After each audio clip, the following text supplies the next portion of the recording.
வணக்கம். இன்றைக்கி நம்ம பார்க்க போகிற சமையல் என்னென்னு பார்த்தீங்கன்னா, கார்த்திகை தீபம் ஸ்பெஷலாக கார அடை எப்படி செய்யலாங்கிறத பார்க்கலாம். இதுக்கு முன்னாடி வீடியோ இனிப்பு அடை போட்டிருக்கேன். இது கார அடை, பாரம்பரியமான கார்த்திகை தீபம் கார அடை எப்படி செய்யலாங்கிறத பார்க்கலாம். இப்போ பவுல் எடுத்துக்கலாம். இதில் 1 கப் அளவுக்கு பச்சரிசி சேர்த்துக்கலாம். இப்போ இதில் 1/4 கப் அளவுக்கு உளுந்து. இப்போ நான் இன்றைக்கி பார்த்தீங்கன்னா வெள்ளை உளுந்து தான் எடுத்திருக்கேன். ட்ரெடிஷ்னலாக கருப்பு உளுந்து தான் யூஸ் பண்ணுவாங்க. கருப்பு உளுந்து கிடச்சா நீங்கள் அதை யூஸ் பண்ணிக்கோங்க, இல்லைன்னா வெள்ளை உளுந்து யூஸ் பண்ணிக்கலாம். 1/4 டம்ளர் அளவுக்கு கடலைப்பருப்பு, 1/4 டம்ளர் துவரம்பருப்பு. இப்போ இதே 4-5 தடவை அலசிட்டு வந்துட்டு பார்க்கலாம். இப்போ அதை தண்ணி ஊற்றி 2 மணி நேரம் ஊற வச்சுக்கலாம்.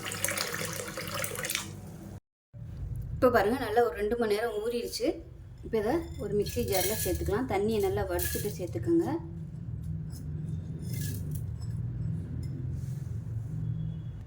இப்போ இதில் ஒரு 2 கல் உப்பு சேர்த்துக்கலாம். சேர்த்துட்டு இதை நல்லா நைஸாக அரைச்சிட்டு பார்க்கலாம். இப்போ பாருங்கள், இந்த அளவுக்கு அரைச்சாச்சு. இதில் 1/2 கப் அளவுக்கு துருவின தேங்காய் சேர்த்துட்டு மறுபடியும் ஒரு ஓட்டு ஓட்டிக்கலாம். இப்போ பாருங்கள், நல்லா அரைச்சாச்சு. ரொம்ப நைஸாக அரைக்கக்கூடாது, கொஞ்சம் அப்படியே திரியாக இருக்கிற மாதிரி அரைச்சி எடுத்துக்கோங்க. அப்போ தான் நல்லாயிருக்கும். ஒரு பவுலுக்கு மாற்றிக்கலாம். இப்போ பாருங்கள், ஒரு பவுலுக்கு மாற்றியாச்சு.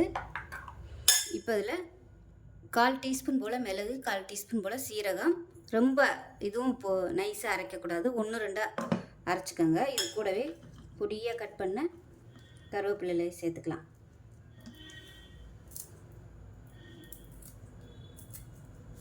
கருவேப்பிலை, கொத்தமல்லி கூட நீங்கள் சேர்த்துக்கலாம். கொத்தமல்லி இருந்தால் கூட சேர்த்துக்கோங்க, நல்ல வாசனையாகவும் இருக்கும்.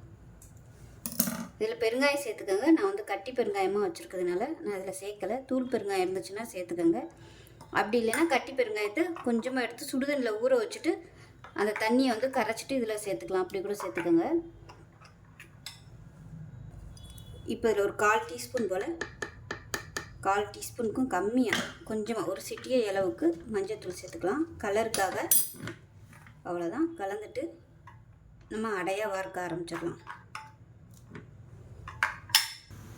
இப்போ கல் நல்லா காஞ்சிருச்சு. அடையாக வார்க்க ஆரம்பிச்சிடலாம்.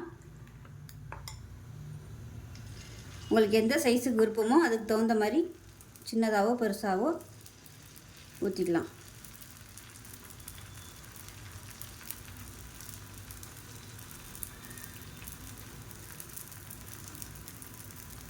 ஒரு சிலர் நல்ல கெட்டியாக அரைச்சிட்டு இலையில் தட்டி கூட செய்வாங்க. பிகினர்ஸாக இருக்கிறவங்க இந்த மாதிரி செய்யலாம். இப்போ இதுக்கு மேலே நெய் விட்டுக்கலாம். நெய் விட்டிங்கன்னா நல்ல வாசனையாக இருக்கும்.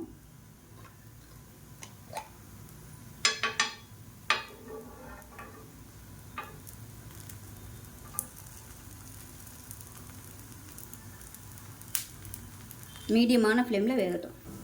இப்போ ஒரு சைடு நல்லா வெந்துருச்சு, திருப்பி விட்டுக்கலாம். இப்போ நமக்கு மணக்க நெய் அடை ரெடி ஆயிடுச்சு. கார்த்திகை தீபம் ஸ்பெஷல் அடை ரெடி ஆயிடுச்சு. இப்போ இதே போல் மிச்சத்தையும் ஊற்றிக்கலாம்.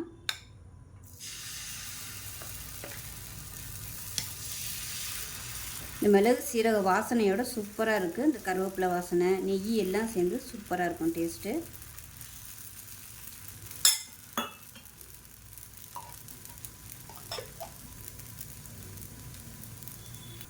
இப்போ 2வது ஊற்றுனதும் சூப்பராக ரெடி ஆயிடுச்சு. திருப்பி விட்டுக்கலாம். கலர் பாருங்கள், மஞ்சள்தூள் போட்டதுனால நல்லா சூப்பராக வந்துருச்சு கலரு. இப்போ அடை ரெடி ஆயிடுச்சு. கருப்பு உளுந்தில் பண்ணுங்கள், கிடச்சிச்சின்னா சூப்பராக இருக்கும். பாருங்கள், பார்க்குறதுக்கே எவ்வளோ அழகாக இருக்குன்னு. இப்போ பாருங்கள், கார்த்திகை தீபம் கார அடை ரெடி ஆயிடுச்சு. ரொம்ப ஈஸியாக இருக்கும், ட்ரெடிஷ்னலாகவும் இருக்கும். ஸோ கார்த்திகைக்கு இது மாதிரி செஞ்சு பாருங்கள். செஞ்சு பார்த்துட்டு எப்படி வந்துச்சுங்கிறத சொல்லுங்கள். வீடியோ பிடிச்சிச்சின்னா லைக் பண்ணுங்கள், கமெண்ட் பண்ணுங்கள், சேனலை சப்ஸ்கிரைப் பண்ணுங்கள், பக்கத்தில் பெல் பட்டனையும் ப்ரெஸ் பண்ணுங்கள். நன்றி.